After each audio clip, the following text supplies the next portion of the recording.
بسم اللہ الرحمن الرحیم۔ جیسا کہ ابھی لاک ڈاؤن چلا ہوا ہے اور عید کی نماز کیسے پڑھیں، بہت سوال آ رہے تھے اور بول رہے تھے کہ حضرت ایک ویڈیو بنا کے ڈالیے۔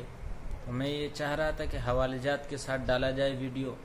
لیکن آپ حضرات تو حوالہ دیکھ چکے ہوں گے، دارالعلوم کا فتویٰ بھی آ چکا ہے۔ بہرحال بتا دینا یہ چاہتا ہوں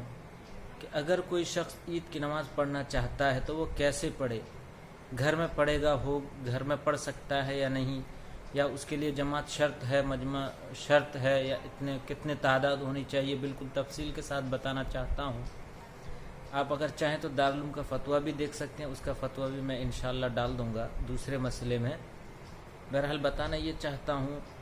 عید کی نماز کے لیے شرط یہ ہے جو جمعہ کی نماز کے لیے شرط ہے، جیسا کہ جمعہ کی نماز کے لیے شرط یہ ہے کہ کم از کم امام کے علاوہ 3 آدمی ہونا چاہیے، تو عید کی نماز کے لیے بھی اگر کوئی گھر میں پڑھنا چاہ رہا ہے، لاک ڈاؤن ہے، مسجد جا نہیں سکتے، کہیں تنہا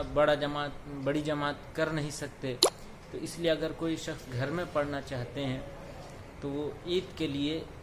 امام کے علاوہ 3 آدمی بالغ ہونا چاہیے، جو بالغ ہوں، 3 آدمی ہوں، مرد ہوں، تو وہ عید کی نماز جماعت کے ساتھ گھر میں پڑھ سکتے ہیں۔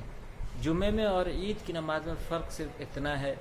جمعے کی نماز بھی واجب ہے، عید کی نماز بھی واجب ہے۔ تو جمعے میں خطبہ جو ہے وہ پہلے ہوتا ہے اور جمعے کی خطبہ جو ہے وہ واجب ہے، اور عید کی جو خطبہ ہے، عید کی نماز کی جو خطبہ ہے وہ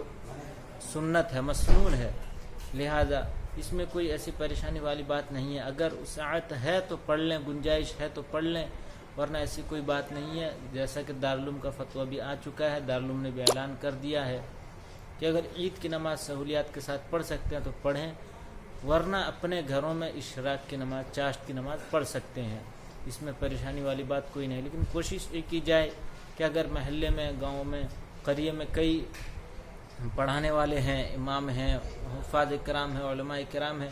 تو ان کو اپنے گھروں میں اگر گنجائش ہے تو تنہا لے کر مختصر 4-5 افراد مل کر ایک جماعت کر کے عید کی نماز پڑھ سکتے ہیں، اس میں کوئی کراہت نہیں، کوئی قباحت نہیں۔